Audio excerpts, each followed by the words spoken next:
Okay, class 12. Today's video is another very important video that I'm making for you all, because today we are going to discuss something called Wheatstonebridge Principle. Wheatstone is the name of a person. Okay. Now, the reason I'm saying why this is very important is because based on this particular principle, Wheatstonebridge, okay, the derivation of this thing itself is important. Okay, in addition to that, what is important is based on this principle we are going to do some electrical experiments. Okay, we are going to do at least 2 electrical experiments based on this principle. Okay, so that is why this thing is very, very important for you all. Now, as you can see, you have 1, 2, 3, 4 resistors. In fact, 5 resistors, because this thing, the thing that I've circled over here, this G, is also a resistor. But this G is supposed to be a galvanometer. Okay, a G is a galvanometer. Now, any electrical instruments, be it a galvanometer, an ammeter, or voltmeter, whatever it be, will have some resistance. Okay, so therefore this G represents the resistance of the galvanometer that we have connected over here. Alright, so essentially we have 5 resistors, one denoted by a P. P is the resistance of this first resistor, Q that of the second, S is the resistance of this resistor here, and R is the resistance of this resistor over here, and G is the resistance of the galvanometer. Alright, and that is exactly what I've written over here. Let us read the sentences first. P, Q, R and S are the resistances of the 4 resistors in the bridge. This thing is the bridge itself. Okay, I will tell you why this is called a bridge. G is the resistance of the galvanometer connected. Okay, so that is exactly what I said. So P, Q, R, S are the resistances of these 4 resistors that you see in the picture. G is the resistance of the galvanometer that we have connected. All right.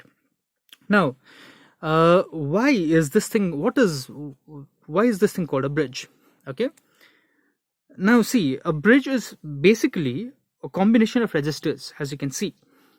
It is basically a combination of resistors, but in such a way that, okay, let me show you in the picture itself. See, you have 2 arms over here, A, B, C. Look at this arm, A, B, C is one arm, this over here, and A, D, C likewise is another arm. We can say these are 2 arms. Now, connecting these 2 arms, we have BD. So BD over here, we have the galvanometer here. So BD, this arm, okay, forms a bridge between these 2 arms, ABC and ADC. So BD essentially connects these 2 arms, ABC and ADC. That is why BC is the bridge, okay, connecting these 2 arms, one arm, the other arm. So these 2 arms are connected by this bridge BD. Okay, that is why this is basically called a bridge. All right, Wheatstone, I said, is the name of a person. Bridge, it's called because these 2 arms are connected by another arm, essentially. So BD is forming the bridge over here. All right, that is why this is called a bridge. So it basically is a network, a connection of resistors. All right, so let us move forward. So the third statement, Wheatstone bridge is useful when the bridge is balanced. Okay, now what we need to do is we need to balance this bridge. Okay, now when do we say the bridge is balanced? We say the bridge is balanced when no current flows through this arm, that is through the galvanometer. No current flows through the arm BD. Okay, there is no current flowing through the galvanometer. When no current flows through this arm BD, we say the bridge is balanced. Let us look at the direction of flow of the current. So this is the power source, the battery. Okay, from where, say for example, current I is being pumped out. Okay, so current I is coming out of the battery. So current I reaches point A. Now at point A, what happens is the current branches itself out. Okay, divides itself, following Kirchhoff's current law, of course. Okay, so this I is the main current coming out of the battery. So I1, say for example, flows through this resistance R, that is through arm AD. Okay, so when I1 branches out of I, the current flowing through the upper arm is I minus I1. Okay, now we are considering that the bridge is balanced. Okay, so I told you already, when the bridge is balanced, no current flows through the arm BD. Okay, so since no current is flowing through the arm BD, in whatever direction, in the upward direction or in the downward direction, since no current is flowing through the arm BD, so the same current I minus I1 flows through the resistor Q also. Likewise, the same current I1 flows through the resistor S. Okay, so therefore this current I1 and the current I minus I1, they meet at point C, and it simply flows again as current I. I have told you, whatever current is drawn out of the battery, the same current has to come into the battery, forming a closed circuit. All right. See, if the bridge was not balanced, there would be some amount of current flowing through this galvanometer, of course. So that is why, in that case, what would have happened is, the current I minus I1 flowing through this P, we would not have the same value of current flowing through Q. Likewise, current I1 is flowing through R, we would not have the same value of current flowing through S also. Okay, we would have different currents flowing through Q and S respectively. All right, but since that is not the case, we are talking about the bridge being balanced. All right, so since the bridge is balanced, the same current I minus I1 flows through the resistors P and Q. Likewise, the same current I1 flows through R and S. Okay, so remember, what is important over here is understanding what is the meaning of the bridge being balanced. The bridge being balanced, I repeat, means no current flowing through the galvanometer, that is no current flowing through the arm BD. Remember that. Now, what I've written over here is the Wheatstone bridge. This particular principle is important or is useful only when the bridge is balanced. We would have used this, the bridge being balanced, okay, in our experiments also. All right. In the future, when we get the chance to, do the experiments, I'll show you how, it works. How we balance the bridge first of all, okay, and how further then after it works. Okay, now the statement, now the bridge is said to be balanced when no current flows to the galvanometer. That is what I've written over here. Okay, I've already told you this thing is very, very important. Okay, you get a derivation also for Wheatstonebridge principle. To get the question will be like, find the balanced condition of the Wheatstone bridge. All right, you need to find the balanced condition. All right, so your derivation, you can start a derivation from this point. Okay, you can start a derivation from this point. Now see, what I've written is, in the balanced condition, so we are already assuming that the bridge is balanced, there is no current is flowing to the galvanometer. So in that condition, what happens is, when the bridge is balanced, applying Kirchhoff's voltage law in loop ABDA. So this is the loop. So we are applying Kirchhoff's voltage law in loop ABDA. That is this particular triangle over here. Okay, so I hope you've checked the video on Kirchhoff's voltage law. All right, now in order to apply Kirchhoff's voltage law, we need to choose a direction of movement, either clockwise or anti-clockwise. So here I have chosen anti-clockwise direction of movement, whereas in this arm I have chosen clockwise direction of movement. Okay, you can choose whatever direction you prefer, you want to. Okay, you can choose clockwise direction here, you can choose anti-clockwise direction here, whatever you wish to. Here I have chosen anti-clockwise, and don't forget, I have told you in Kirchhoff's voltage law, the convention that we use is, whenever we move in a direction of rise in potential, then the potential difference is taken to be positive. Whenever we move in a direction of fall in potential, the potential difference is taken to be negative. Now, since I am taking anti-clockwise direction of movement over here, so while moving anti-clockwise direction, I'm moving in this direction. I'm talking about this resistor P. So I'm moving in this direction, but I see the current through the resistance P is flowing in the opposite direction. So to say, this is the higher potential, this is the lower potential. So I am moving in a direction from lower potential to higher potential. Now, how do I know this is lower potential and this is higher potential? Because current always flows from a higher potential to lower potential.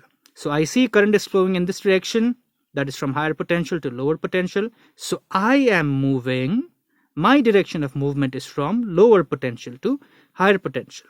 So what is the potential difference across P?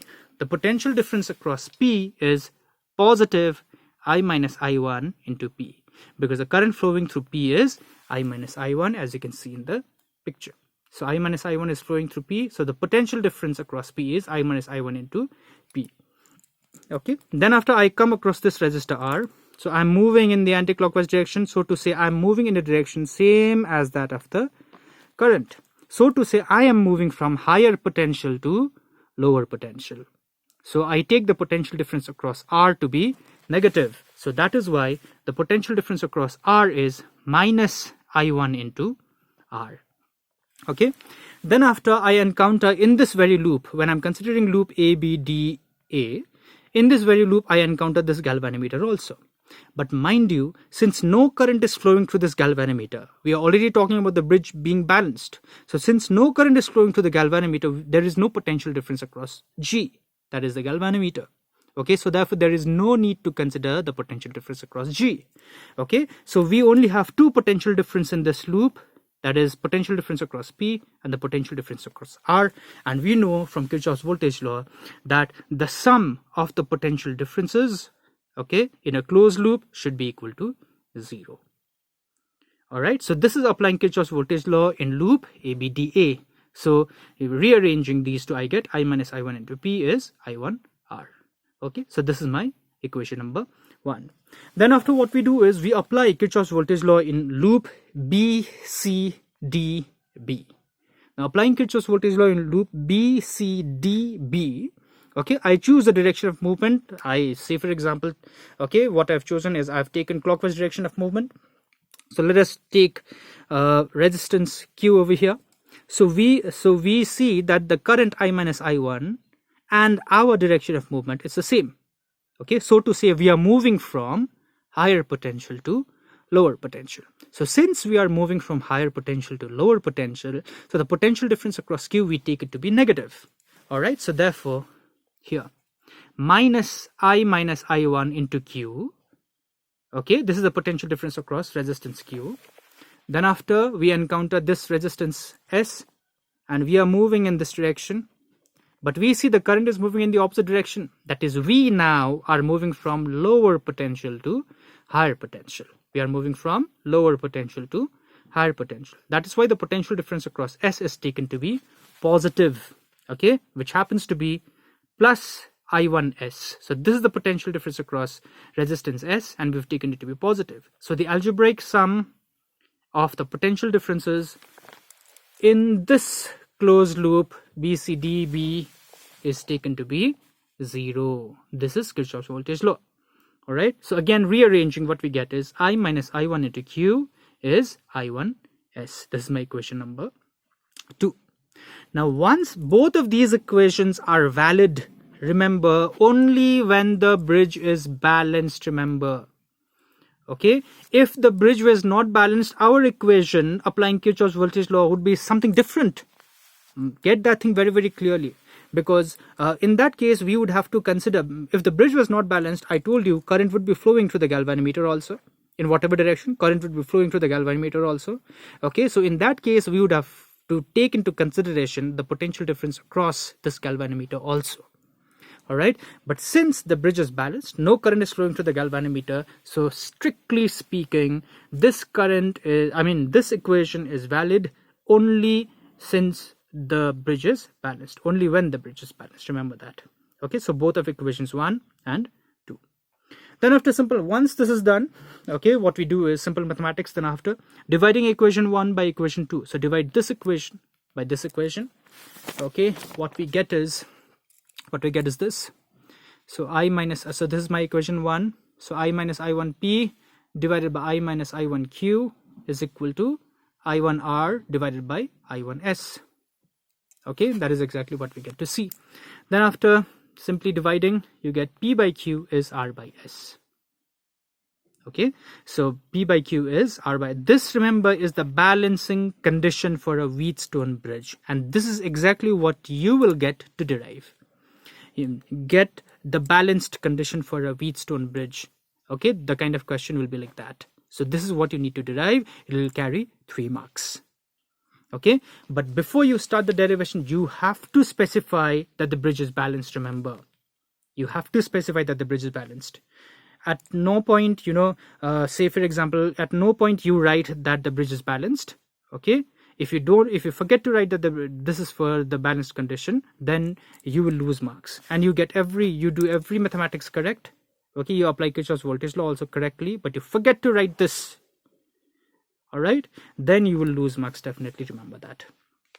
Okay, so what we are getting to see is from Wheatstonebridge principle, from the balanced condition P by Q is R by S, is P by Q is equal to R by S, which can be rearranged as P by R, interchanging P by R is Q by S, or P by R is Q by S. The ratio of these two resistors P and R, okay, will be the same, has to be the same as the ratio of these two resistors Q and S. So when this happens, the bridge will be balanced. When this happens, when P by R is Q by S, there will be no current flowing through the galvanometer. Or for that matter, when P by Q is R by S, there will be no current flowing through the galvanometer. This and this are one and the same. Okay, as you can see. So P by Q, when it is equal to R by S, then in that case, no current will be flowing through the galvanometer. Okay, so this is the balanced condition as I've written over here. This is the balanced condition for a Wheatstone bridge. So up to here, okay, will be your derivation part. All right, so this is about Wheatstonebridge principle. This is, I'm telling you, very, very important. Based on this Wheatstonebridge principle, you will get other numericals also. Okay, and then this is what I've already told you. Based on Wheatstonebridge principle, we are supposed to do a couple of electricity experiments where we will use something called a meter bridge. There is an instrument, okay, which is called a meter bridge. Now we need to use that particular instrument, all right, and we'll be using Wheatstonebridge principle, all right, when we work with this meter bridge. Now very quickly, I wanted to show you a simple problem. So we have 4 resistors. In fact, we have 5 resistors over here. One of 1 ohm, 12 ohms, 2 ohm, 24 ohms, and 6 ohms. All right. The question will be like, find the equivalent resistance between points A and B. So this is point A here. This is point B over here. All right. My picture isn't very good, but this is a bridge which looks similar to a Wheatstone bridge. Only thing is, instead of the galvanometer, we have a proper resistor in here. Okay, so the question is like, find the equivalent resistance between points A and B. All right, now what you need to see is, as I've already told you, whenever you see this kind of a picture, it has to do with a Wheatstone bridge, remember. All right, so what you check is you divide, say for example, this is a P, call this a P, call this a Q, call this your R, and this is your S. Okay, so check. P by Q is how much? I've worked this thing over here. P by Q is 1 upon 12. P by Q is 1 upon 12. And likewise, R by S is 2 upon 24, which also comes out to be 1 upon 12. So we see that the ratio of the resistors P and Q is equal to the ratio of the resistors R and S. Okay, so P by Q, you can see, is equal to, since P by Q is R by S, so therefore this bridge is balanced, remember that. Okay, and what happens when the bridge is balanced? There will be no current flowing through this arm. So to say, there will be no current flowing through this arm containing resistance 6 ohm. No current flows through this 6 ohm, so to say, remember. Okay, so since no current flows through this 6 ohm, it's like this 6 ohm resistance is not over here. It's like it's non-existent. The picture is something like this. All right, so since no current flows through this arm, this resistance 6 ohm, so this 6 ohm has no value, so to say, no importance whatsoever. Okay, so no current flows through it, so this as if it's not here. All right, so remember, so this is the picture that you get. So since we are to now find the equivalent resistance between A and B, okay, you can see simply 1 and 12 ohms are in series, 2 and 24 ohms are in series, and the equivalent of these two and the equivalent of these two, they are in parallel, as you can see. So then after, you will find the equivalent resistance. I haven't worked out the whole problem, of course, okay, but this is what you are to do, remember. Whenever you see this kind of a picture and you are asked to find the equivalent resistance, not just equivalent resistance, it could be with capacitors also. Instead of resistors, you can have capacitors also over here. Okay, this also being a capacitor. Okay, so in that case also, in case of the capacitor also, you'll check exactly the same thing. The ratio of the capacitances, in that case you'll check the ratio of the capacitance P by Q, if equal to the ratio of the capacitances R and S, then the bridge will be balanced, remember. And you'll exactly apply, these two will be in series, these two will be in series, and then you'll find the parallel combination of this and this. Okay, class 12, I hope you understood what I said. Okay, I have seen very often this kind of a problem come. Very often I have seen this kind of a problem come. Okay, this will come as an objective question. So this is the kind of problem that you get from Wheatstonebridge principle, remember.